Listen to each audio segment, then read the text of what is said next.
नारायणपुर नाम के एक गांव में एक बुजुर्ग धर्मैया रहते हैं। उनकी पत्नी संतोषी, पुत्र अरविंद, बेटी नूतन है।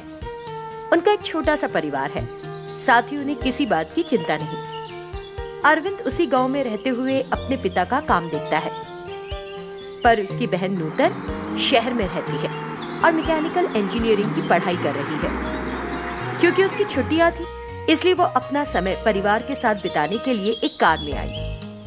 जैसे ही वो कार से नीचे उतरी, उसने सभी को देखा और मुस्कुराई। सुनो बहन, तुरंत घर में प्रवेश नहीं करना। वो एक बड़ा सा कद्दू ले आया और नूतन के पास आया, उसकी बुरी नजर दूर करने के लिए। कल तक माँ कर रही थी और अब तुम क्या नहीं बदलोगे? जब हम इसे सही और अच्छा समझते हैं तो क्यों बदले? माँ जो करती है तुम भी वही कर रहे हो, मतलब माँ जो खाएगी तुम भी वही खाओगे, क्यों भैया? तुम कुछ समय के लिए अपना रेडियो बंद क्यों नहीं कर देती? क्यों करना चाहिए उसे बंद? तुम घर में घुसी भी नहीं और पैसे मांगने के काम करने लगी। कितना पैसा दोगे तुम? अच्छा रुको भी, जब तुम आ रही थी कितने लोगों ने तुम्हें देखा होगा, बुरी नजर डाली होगी। नहीं भाई, मुझ पर किसी की नजर नहीं पड़ी, और अगर वो मुझ पर पड़ी होती तो मुझे चोट लगी दिखती ना। देखो कहीं नहीं है ना। बंद करो अपनी कॉमेडी, ये सेंसिटिव मामला है। फिर स्लो मोशन में तुमको, ओ भैया, क्या तुम्हें बुलाती हुई फिर से आओ यहाँ? शहर से आ रही एक बेटी एक गांव के भाई के साथ मजाक कर रही है। उसके माता पिता देखने लगे और मजे ले रहे थे। अगर तुम 2 मिनट चुप रहो बस, मैं तुम्हें 2000 रुपए दूंगा। ये सुनकर नूतन एकदम ठहर गई, कोट हिलाने भी बंद कर दिए। फिर उसके भाई ने कद्दू लिया और उसके चेहरे पर घुमाने लगा। शहर के बुरे लोगों की नजरें, जो लोग इसके आसपास से गुजरे उनकी नजरें, बुरे वर्ग के साथियों की नजरें, बुरे ग्रामीणों की नजरें, बुरे पेड़, बुरी आत्माओं की बुरी नजरें, और वो सभी के नाम बुदबुदाने लगा। वो एक लंबी लिस्ट बोल रहा था और उसने हाथ में कद्दू पकड़ा हुआ था। अरे भाई, तुम मेरे साथ ये बुरी नजर का क्या खेल खेल रहे हो? सारी बुरी बातें सुनकर मैं ही गिर जाऊंगी, मेरा सिर घूम रहा है।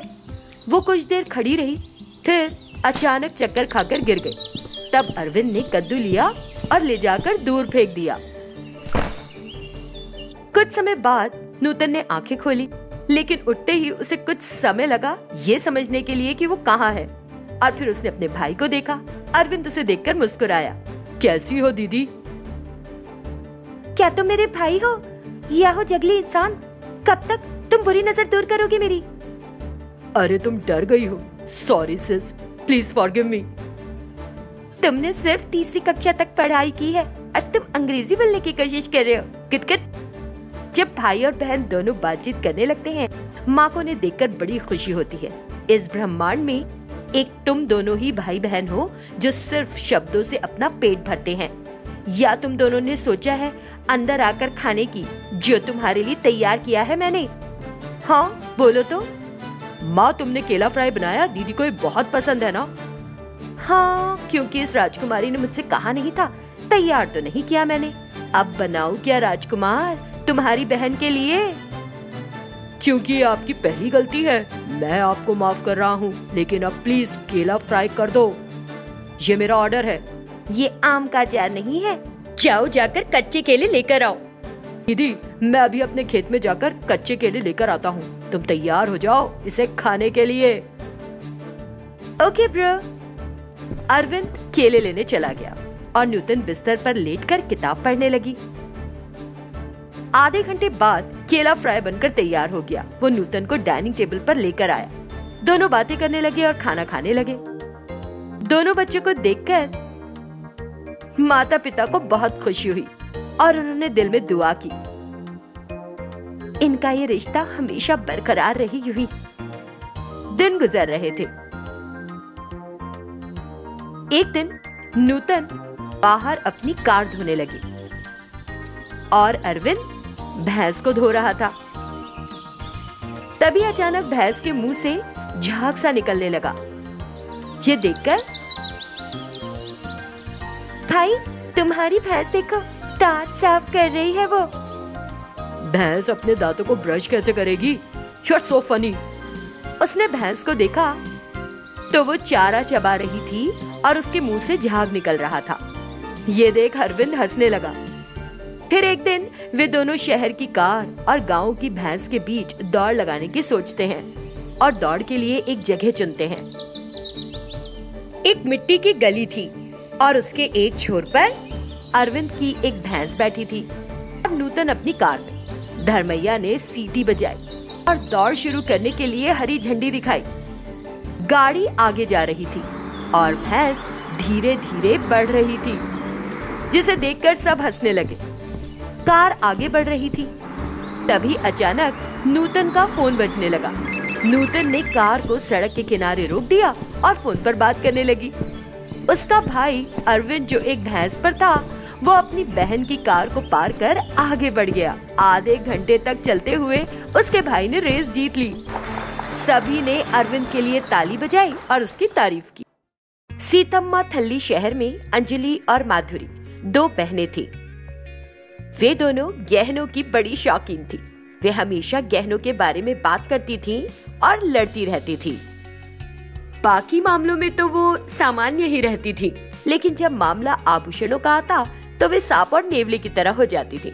एक दिन वे दोनों हॉल में अपनी नानी चंद्रा के पास आईं, जो सोफे पर बैठी टीवी देख रही थी। तुम टीवी क्यों देखती हो? तुमको एक कोने में जाकर और बैठकर राम कृष्ण का जाप करना चाहिए। तुम लोगों को मेरे टीवी देखने में क्या दिक्कत हो रही है? मेरा बेटी केबल का बिल भरती है और मेरा दामाद बिजली के बिल का। तो क्या हमें अभी टीवी नहीं देखना चाहिए? पढ़ाई की उम्र में कौन सा टीवी देखना है तुमको? जाओ और ठीक से पढ़ाई करो। जब तुमने कहा तो मुझे याद आया, अभी तुम्हारे कितने साल बाकी हैं नानी? ये क्या सवाल है? मेरे भी उतने ही हैं जितने तुम्हारे हैं। सुनकर माधुरी हंस पड़ती है, लेकिन अंजलि सीरियस हो गई। हालांकि हमारी उम्र बढ़ती जाती है, लेकिन वे नहीं बदलते। क्या नहीं बदलते? अरे वो नाखून जिनके लिए तुमने अभी पूछा था। और क्या? मैं तुम्हारे नाखूनों के बारे में नहीं पूछ रही हूँ तुम्हारी उम्र क्या होगी। क्यों बेटी, क्या तुम पेंशन के लिए ट्राई करने वाली हो? जरूर करो। 2 पेंशन के लिए ट्राई करो, एक वृद्धावस्था के लिए और एक बुढ़ापे के लिए। ऐसे नहीं नानी, अगर तुम अभी इतनी खूबसूरत लगती हो तो पहले तुम कितनी सुंदर रही होगी, है ना? जब तुम्हारे नाना ही नहीं रहे तो सुंदर होने का क्या फायदा? मैं भी तो ये कह रही हूँ, वैसे भी नाना नहीं है और तुम भी जल्दी मर जाओगी, तो तुम्हारे सारे गहने मेरे होंगे ना। तब तुम उनको अभी क्यों नहीं दे देती मुझे, है ना? दे दो ना। नानी, कल मरे तो बहन को देना, लेकिन अगर आज मर गई तो आपको सारे जेवर मुझे देने होंगे। तुम लड़कियां मेरी नाते नहीं हो। तुम लड़कियां गहनों के लिए पागल भूत हो। गहनों के लिए बड़ी कह रही कल मरने के लिए, और छोटी आज ही मरने को कह रही। मैं कब मर जाऊं और तुम लोग जेवर कब ले सको? तुम लोग उसी का इंतजार कर रही हो। एक बात याद रखना, मैं मरूंगी तो जब भी मैं मरूंगी, लेकिन तुम लोगों को मेरे गहने नहीं मिलेंगे। ये सारे गहने मेरी बेटी को मिलेंगे। इतना कहते ही दोनों बहनें डल पड़ गईं और वहां से चली गईं। ऐसे ही दिन बीत रहे थे। एक दिन छोटी मोटी चोरी करने वाला कृष्ण स्वामी जी की तरह तैयार होने की सोचने लगा और बड़ी मात्रा में धन और आभूषण चुराने की योजना बनाई। बिना देर किए चोर कृष्ण ने कृष्णा स्वामी का रूप रच भी लिया। इस दुनिया से सारा पैसा गायब हो जाएगा और सारे गहने भी, वो ऐसा कहता है और आगे बढ़ता है। कृष्ण स्वामी के सामने एक व्यक्ति आया। स्वामी, सभी स्वामी कहते हैं कि सारा संसार धन और आभूषण से भरा है ना? लेकिन आप ये क्यों कह रहे हैं कि दुनिया से सारा पैसा और आभूषण गायब हो जाएंगे? सुनकर कृष्ण स्वामी टेंशन में आ जाता है। मुझे लगता है कि इसने मुझसे 2 कक्षाएं अधिक पढ़ी हैं। मैं पकड़ा जा सकता हूँ। मैं कुछ भी कहूँ तो भी। उसने ऐसा सोचा और वहाँ से 9-2-11 हो गया। ये देखकर वो व्यक्ति दंग रह गया। कृष्ण स्वामी दौड़ता है और एक पेड़ के नीचे रुक जाता है। वो थोड़ी देर के लिए आराम करता है। जीवन को जानने के लिए मैं इस तरह तैयार हुआ हूँ। किसी तरह मुझे कुछ पैसे और आभूषण कमाने हैं। हालांकि कुछ सप्ताह के भूषण मिलते हैं, तो वे कुछ महीनों के लिए पर्याप्त होंगे, लेकिन अगर वे कुछ महीनों के आभूषण हैं तो वे कुछ वर्षों के लिए पर्याप्त होंगे। मुझे बार बार लूटने की जरूरत नहीं पड़ेगी। उसने ऐसा सोचा और वहां से वो एक घर गया। वो घर गहनों की दीवानी उन बहनों का था। उसने बाहर से घंटी बजाई। तीसरी बार बहनों की नानी आती है और दरवाजा खोलती है। अपने सामने कृष्णा स्वामी को खड़ा देखकर, कोई भिखारी लगता है। उसने घंटी भी बजाई और पुकारा भी। उसने ऐसा सोचा और उसकी ओर देखा मानो उससे पूछ रही हो उसे क्या चाहिए। हर जगह ये संसार पैसों से भरा है, गहनों के साथ। क्या मेम साहब, जब भाग्य आपको बुला रहा है घंटी बजाकर, क्या आप नहीं आएंगी? देर हो जाती तो किस्मत चली जाती। कहाँ है स्वामी किस्मत? अभी मैं अपने काम में व्यस्त हूँ। अभी इसे जाने दो, काम के बाद मिलूंगी मैं इससे। ऐसे ही जब वो अंदर जाने लगी और दरवाजा बंद कर रही थी, दोनों बहनें वहां आ गईं। गलत मेम साहब, गलत।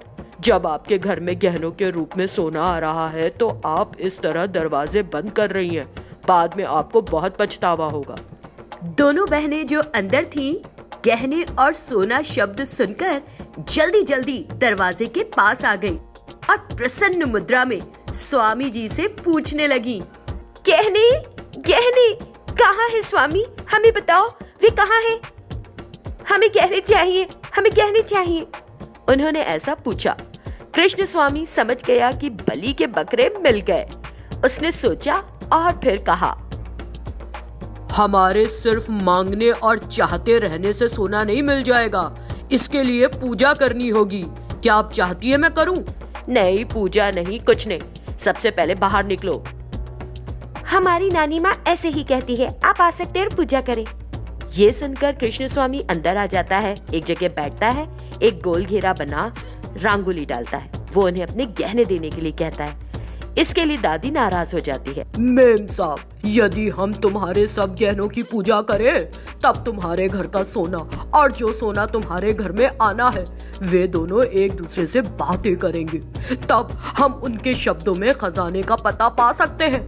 फिर बस हमें उस खजाने को जाकर लाना है।